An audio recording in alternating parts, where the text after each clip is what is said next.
میری پڑوسن اپنی خوبصورت جوان بیٹی کو ہمارے گھر چھوڑ کر چلی گئی کہ اسے کسی دوسرے شہر کام کے لیے جانا تھا۔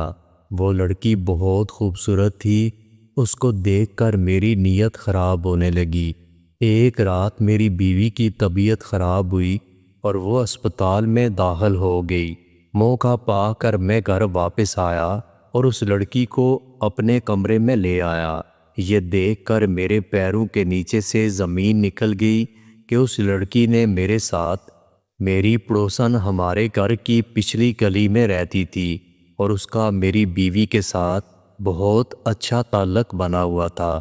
ایک دن اسے کسی کام کی وجہ سے دوسرے شہر جانا پڑا تو وہ اپنی بیٹی کو ہمارے گھر چھوڑ گئی۔ اس کی بیٹی بہت خوبصورت تھی۔ اس کا سفید رنگ تھا اور اس کی خوبصورتی دیکھ کر میں حیران ہو رہا تھا۔ اس کے حسن کو دیکھ کر میں پوری طرح پاگل ہو چکا تھا۔ پھر میں نے ایک رات اپنی بیوی کے جوس والے گلاس میں نیند کی گولیاں ملا دیں اور پھر اسے وہ جوس کا گلاس پلا دیا۔ جیسے ہی بیوی گہری نیند میں گئی، میں اٹھ کر اس لڑکی کے کمرے میں چلا گیا اور پھر اس کے بعد جو میں نے اس لڑکی کے ساتھ کیا، دوستو، ایک خوبصورت عورت ایک مرد کی کمزوری ہوتی ہے جسے وہ نہ چاہتے ہوئے بھی اس کی طرف متوجہ ہوتا ہے، اور پھر خوبصورت لڑکیوں کی بات ہی کچھ الگ تھی۔ میرے ساتھ بھی کچھ ایسا ہوا تھا۔ ہماری پڑوسن کو اچانک کسی دوسرے شہر جانا پڑا۔ اس کی بیٹی کے امتحان قریب تھے، اس لیے وہ جاتے ہوئے اپنی بیٹی کو ہمارے گھر میری بیوی کے پاس چھوڑ کر چلی گئی۔ اس کی بیٹی کی عمر 16 سال تھی، جس کا نام سائمہ تھا۔ اسے دیکھ کر میرے اندر ایک ہلچل پیدا ہوئی۔ میں جب بھی گھر واپس آتا وہ میرے آگے پیچھے ہوتی، مجھے کبھی پانی دیتی اور کبھی میرے پاس بیٹھ کر باتیں کرتی، اور اس کی اس ادا نے مجھے اس کا دیوانہ بنا کر رکھا تھا۔ بات یہاں تک بڑھ چکی تھی کہ میں اسے حاصل کرنے کے الگ الگ منصوبے بنانے لگا۔ اسے ہمارے گھر آئے ہوئے ایک ہی دن گزرا تھا کہ وہ ہم سب میں بہت اچھی طرح گل مل چکی تھی۔ وہ مجھے انکل کہتی تھی، ایسے جیسے وہ ہمارے گھر پتہ نہیں کب سے رہ رہی ہو۔ میں نے بھی اسے بہت پیار سے اپنے گھر میں رکھا ہوا تھا۔ اس کی خوبصورتی مجھے پاگل کر رہی تھی۔ اتنی خوبصورت لڑکی میں نے آج تک نہیں دیکھی تھی۔ اس نے آتے ہی میرے پورے گھر کو سنبھال لیا تھا۔ ہمارے گھر میں میری اور میری بیوی کے علاوہ کوئی بھی نہیں تھا۔ اس کے آنے پر میری بیوی بہت خوش تھی، کیونکہ اسے کسی کا ساتھ مل گیا تھا اور دونوں مل کر گھر کا کام آسانی سے کر لیتی تھیں، اور میری پوری نظر سائمہ کی خوبصورتی پر تھی۔ ایک دن میں نے سائمہ کو چائے لانے کا کہا۔ وہ فوراً سے اٹھ کر چائے بنانے کچن میں چلی گئی۔ اس وقت میری بیوی چھت پر واشنگ مشین لگا کر کپڑے دھو رہی تھی، اور میں نے اس موقع کا فائدہ اٹھا کر اس لڑکی کو اپنے پاس بٹھا لیا۔ پھر اس کی خوبصورتی کو ایسے دیکھنے لگا، مجھے پتہ ہی نہیں چلا کہ میں ایسا اس کی دیوانگی میں کھو چکا تھا۔ وہ چونک کر مجھے دیکھنے لگی۔ میں نے ایسے اظہار کیا جیسے کوئی بات نہ ہوئی ہو۔ میں اسے اس کی پڑھائی کے بارے میں سوال کرنے لگا۔ وہ پریشان ہونے لگی اور پریشان ہو کر مجھے جواب دینے لگی۔ وہ شاید مجھ سے شرم محسوس کر رہی تھی، اور میں اس کی اس شرم کو ختم کرنا چاہتا تھا تاکہ میں آگے کی منزل کو طے کر سکوں۔ میں جانتا تھا کہ اگر میں نے ایک بار بھی سائمہ کی خوبصورتی کی تعریف کر دی تو وہ یقیناً بار بار یہ تعریف سننے کے لیے میرے پاس آئے گی۔ میں باتوں باتوں میں اس کی خوبصورتی کی تعریف کر رہا تھا، اور میں حد سے زیادہ اس کی تعریف کرنے لگا۔ پھر میں نے کہا، سائمہ، تمہارے ہونٹ کتنے خوبصورت لگ رہے ہیں، اور آنکھیں تو جیسے ہرن جیسی ہوں۔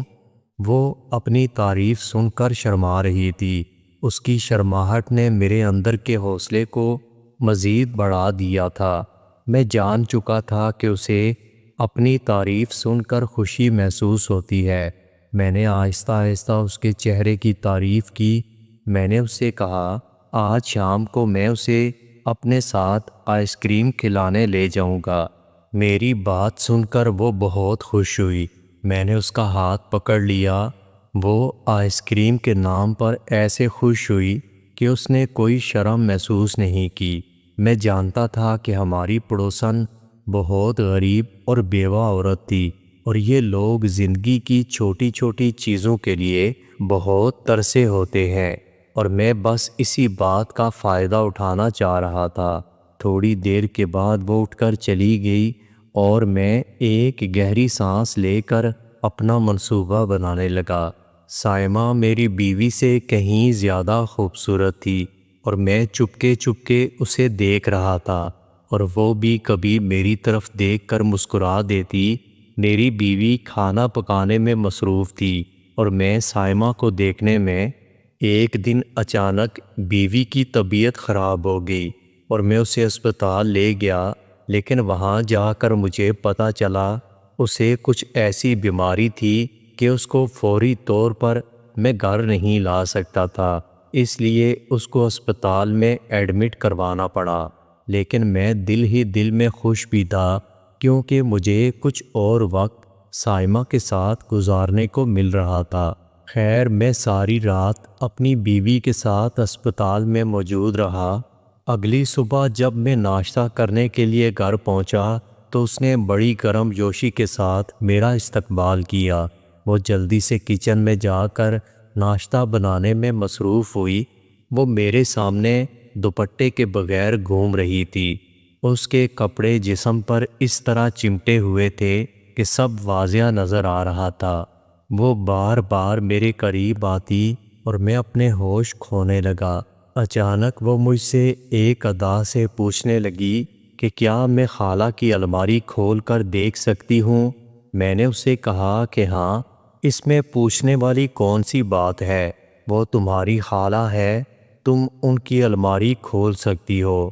وہ ایک ادا سے کہنے لگی لیکن مجھے اس کی چابی دیں۔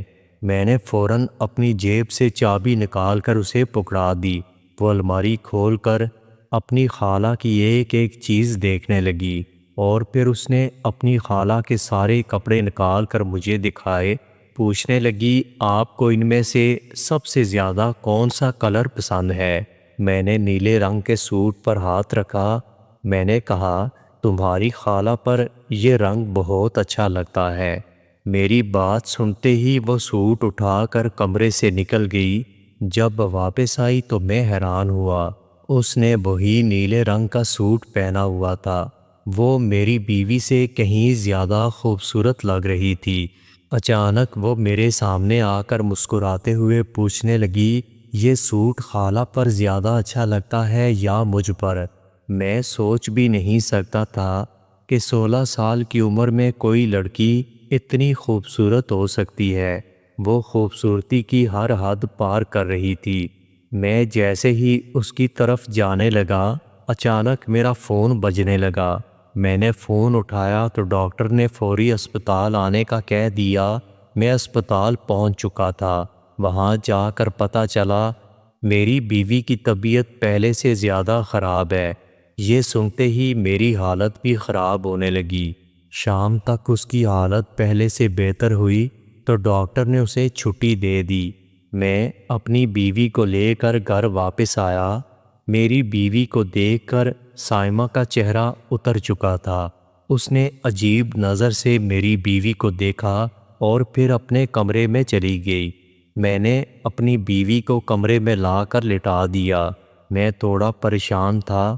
میں نے سائمہ کو اس کی خالہ کے پاس جاتے ہوئے دیکھا۔ میں جانتا تھا کہ وہ اپنی خالہ سے یعنی میری بیوی سے ایسی کوئی بات نہ کر دے۔ میں بہت خوش تھا۔ سائمہ کے ساتھ گزرے ہوئے کچھ لمحے بہت خوشی دے رہے تھے، لیکن اس کے بعد جو کچھ میرے ساتھ ہوا، میرے قدموں کے نیچے سے زمین نکل گئی۔ میں اور میری بیوی بہت ٹائم سے اس گھر میں رہ رہے تھے۔ اور ہماری پڑوسن بھی بہت عرصے سے ہم لوگوں کو جانتی تھی۔ وہ ایک غریب اور بیوہ عورت تھی۔ میری بیوی اکثر اس کی مدد کرنے کے لیے ہمیشہ اسے پیسے دیتی تھی، لیکن میں اس بات پر غصہ کرتا تھا کہ میں کب تک ان کی مدد کروں گا، کیونکہ ان کے مسئلے مسائل ختم ہونے والے نہیں۔ میری بیوی مجھے کہا کرتی کہ آپ کے پاس اللہ کا دیا سب کچھ موجود ہے، اگر آپ ان کی تھوڑی مدد کریں گے تو اس سے کچھ بھی نہیں ہوگا۔ میں ایک سنگ دل آدمی تھا، مجھے بیوہ عورت اور اس کی بچی سے کوئی ہمدردی نہیں تھی۔ پھر ہماری پڑوسن اپنی بیٹی کے ساتھ بہت مجبوری میں ہمارے گھر آ گئی۔ اس کی طبیعت خراب تھی اور اسے کچھ پیسوں کی ضرورت تھی تاکہ وہ اپنا علاج کروا سکے، لیکن میں نے بیوی کو کہہ کر منع کر دیا کہ ان غریبوں کو سر مت چڑھایا کرو، ان کا جب دل چاہتا ہے یہ پیسے مانگنے ہمارے گھر چلے آتے ہیں۔ اس دن کے بعد سے ہماری پڑوسن ہم سے پیسے مانگنے کبھی نہیں آئی، لیکن مجھے کیا خبر تھی کہ ایک دن مجھے اس بات کی کیا سزا ملے گی۔ میں نے اپنے ہاتھوں سے اپنی زندگی کو برباد کر دیا تھا۔ سائمہ جو اس وقت 16 سال کی بچی تھی، اس نے میری ساری باتیں سنی تھیں، اس لیے اس دن کے بعد اس نے کبھی اپنی ماں کو ہمارے گھر پیسوں کے لیے نہیں بھیجا۔ جب میں نے سائمہ کو اپنے پاس بٹھا کر بات کی تھی، اسے محسوس ہوا تھا کہ میری نیت غلط تھی، لیکن اس نے مجھے روکنے کے بجائے مجھے اپنی طرف متوجہ کیا تھا تاکہ میں اپنی ہر حد سے گزر جاؤں۔ میری بیوی گہری نیند سو چکی تھی۔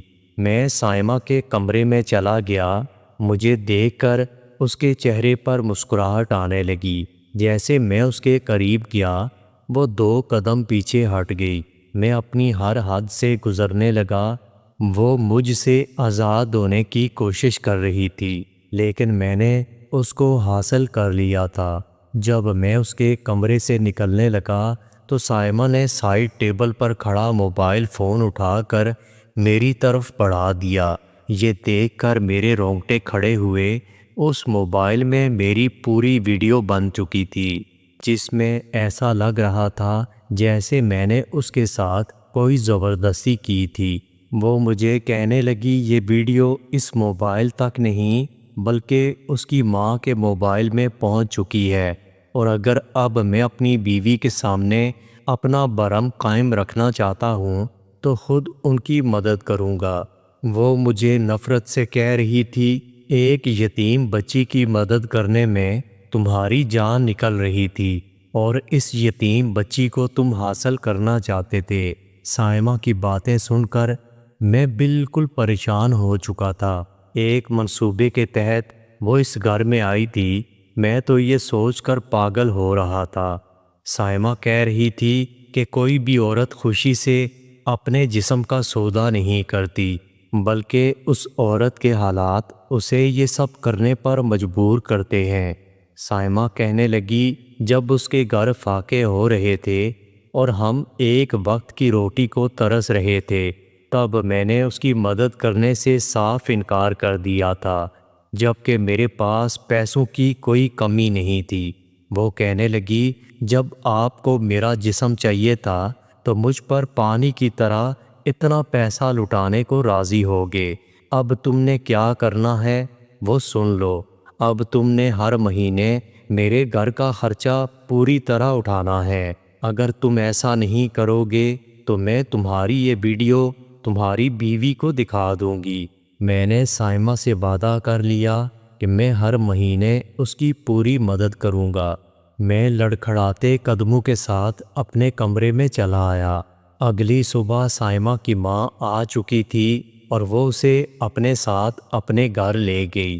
جب معاشرے میں موجود ہم جیسے لوگ سائمہ جیسی یتیم اور غریب بچیوں کو سہارا نہیں دیتے اور ان کی مدد نہیں کرتے تو وہ خود ایسی بن جاتی ہیں، اور یہی نہیں بلکہ ہم جیسے مرد انہیں طوائف بنا دیتے ہیں۔ دوستو، اگر آپ کو ویڈیو اچھی لگی ہو تو ویڈیو کو لائک اور میرے چینل کو سبسکرائب ضرور کیجیے گا۔ اور اپنا بہت سارا خیال رکھیے گا۔ ملتے ہیں اگلی ویڈیو کے ساتھ۔